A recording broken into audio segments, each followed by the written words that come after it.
제 소속 의원들과 그리고 접경지역 시장군수협의회에서 오늘 기자회견을 하러 나왔습니다.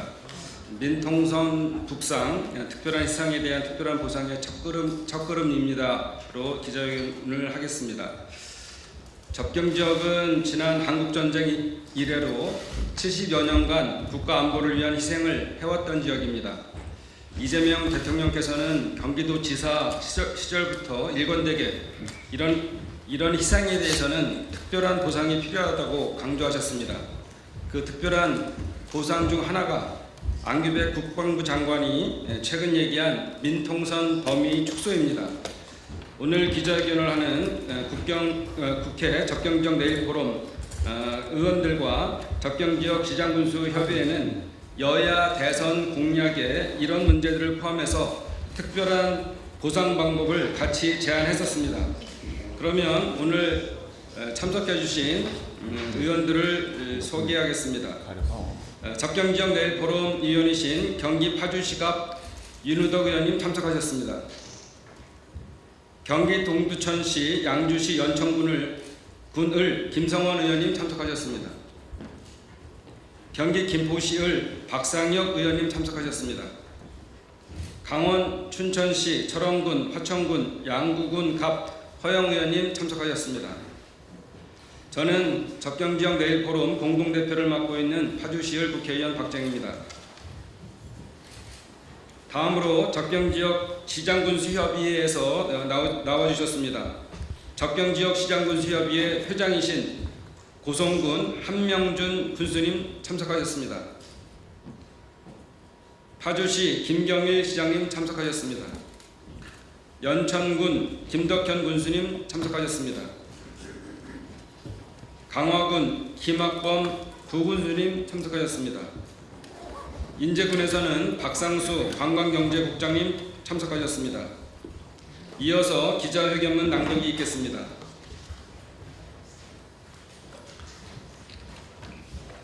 예, 기자회견문을 함께 나누어서 읽겠습니다. 민통선 북상 특별한 희생에 특별한 보상이 첫 걸음입니다. 국가 안보의 최전선 접경 지역에는 여의도의 375배에 달하는 광활한 땅이 잠들어 있습니다. 이곳은 민통선에 가로막혀 개발되지 못하고 있지만 천혜의 자연 환경과 무한한 성장 가능성을 품고 있는 대한민국의 미래 성장 동력입니다. 지난 21대 대통령 선거 당시 우리 접경지역 내일 포럼과 접경지역 시장 군수협의회는 민통선 북상을 여야 공통 대선 공약으로 제안했습니다. 그리고 21대 대통령으로 당선된 이재명 대통령께서는 특별한 희생에 대한 특별한 보상을 약속하셨습니다. 이제 그 약속이 하나, 둘씩 실현되어야 합니다. 지난 16일 국회 대정부 질문에서 안규백 국방부 장관은 민통선은 10km로 설정되어 있으나 일부 지역은 5km까지 줄일 수 있다라는 긍정적 신호를 답했습니다. 민통선을 5km 북상하게 되면 민북지역 11개 마을 중 9개 마을이 통제보호구역에서 해제됩니다. 단독주택과 근린생활시설, 마을회관을 비롯한 공공기관을 신축할 수 있고 각종 주민 편의시설을 지을 수 있습니다. 민통선 북상에 적극적인 의지를 보여준 이재명 대통령님, 안규백 장관님께 깊이 감사드립니다. 접경지역 내일 포럼과 접경지역 시장 군수협의회는 오늘 이 자리에서 민통선 북상을 적극 지지하며 정부의 계획에 적극적으로 협조할 것을 약속드립니다.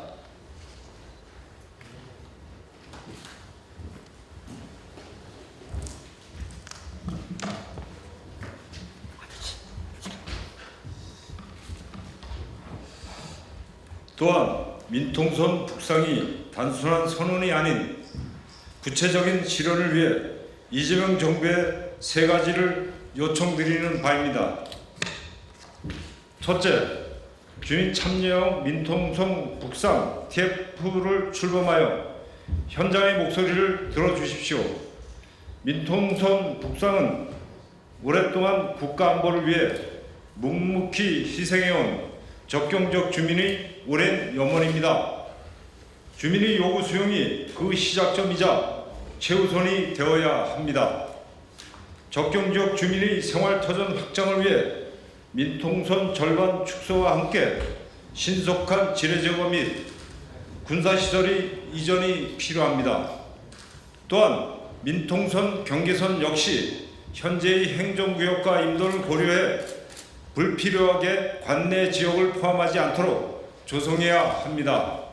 이를 위해 주민이 참여하는 민통선 북상 TF를 출범하고 현장의 목소리를 들어주십시오. 둘째, 국무총리 산하 관계기관 협의체를 통해 민통선 축소 계획을 구체화해 주십시오. 그동안 민통선 축소를 위해 국회와 지자체가 많은 노력을 기울여 왔지만 과도한 예산 소요, 국방부와의 협의 지연 등으로 조정이 어려웠습니다. 이제 국가가 적극적으로 나서야 합니다. 1972년 군사시설보호법 제정 이후 민간인 통제구역 조정은 총 3차례 중앙정부 주도로 추진되었으나 2008년 이후 중단된 상태입니다. 과거의 전철을 밟지 말고 반면교사 삼아야 합니다. 민통선을 북상하려면 지적 분할 등 까다로운 절차를 거쳐야 합니다. 현행법을 개정하든 시행령을 바꾸든 절차적 문제를 해결해야 합니다. 그러기 위해 국무총리 산하에 국방부, 산림청 등 관계기관이 협업할 수 있는 협의체를 만들어 지적 분할, 보상 문제 해결을 위한 구체적인 안을 마련해 주십시오. 셋째, 민통선 북상으로 해제되는 광활한 땅을 활용한 새로운 개발 대책도 함께 마련해 주십시오. 잠들어 있는 적경 지역의 잠재력을 깨워 현실로 만들어야 합니다. 대규모 태양광, 풍력 등 친환경 발전 인프라를 구축하면 적경 지역을 동서를 잇는 에너지 고속도로를 만들 수 있습니다. 잉여 전력을 수도권 북부 도시와 산업단지에 공급하고 DMZ 평화에너지 벨트를 구축해 친환경 에너지의 허브로도 개발할 수도 있습니다. 한반도의 새로운 도약을 이끌 새로운 개발 대책이 마련되어야 합니다. 존경하는 국민 여러분, 적경 지역은 지난 수십 년간 국가 안보의 최전선에서 묵묵히 희생을 감내해 왔습니다. 전쟁의 포성은 멈췄지만 대북 확성기의 소음이 그 자리를 채웠고 집을 짓고 일터가 되어야 할 땅은 철조망과 지뢰밭으로 둘러싸였습니다. 국가 안보의 미명 아래 그 희생은 너무나 오랫동안 당연시 되었습니다. 적경지역의 희생은 대한민국이 그 지역 주민에게 진 빚입니다. 그리고 민통선 북상은 빚 청산의 시작이자 국가의 책무입니다. 민통선은 더 이상 두려움의 선이 아니라 연결의 선이자 평화와 미래를 향한 출발선이 되어야 합니다. 우리 적경지역 내일 포럼과 적경지역 시장군수협의회는 민통선이 어제의 두려움이 아닌 내일의 기회가 되도록 최선을 다하겠습니다. 정부와 함께, 주민과 함께 평화와 번영의 전진기지를 이 두려움의 땅에 반드시 만들겠습니다. 감사합니다. 2025년 9월 30일 적경지역 내일 포럼 접경지역 시장군수협의회 일동. 네, 접경지역 내일 포럼 공동 대표를 맡고 있는 연천 출신 국회의원 김성원입니다. 제가 초선 때서부터 민통선 북상에 관해서 지속적으로 요청하고 또 많은 건의도 했습니다만은 그 결과를 얻지 못했습니다. 이번 이재명 정부에서 민통선 북상에 관해서 반드시 좋은 결과를 낼 수 있도록 모든 국민 여러분들께서 함께해 주시기를 기대하면서요. 제 말씀은 이렇게 좀 간단하게 하고 우리 참석하신 우리 군수님들, 시장 군수님들 좀 말씀 좀 듣도록 하겠습니다. 먼저 우리 연천군의 김덕형 군수님 말씀 좀 듣도록 하겠습니다. 네, 경기도 연천군수 김덕현입니다. 서울특별시와 양양시를 합한 면적이 연천군의 면적인데요. 그 넓은 면적의 93%가 군사시설 규제를 받고 있는 보호구역입니다. 대한민국 자유와 평화의 안보전선에 있는 것이 접경지역입니다. 그 접경지역이 있기에 대한민국의 오늘이 있고요.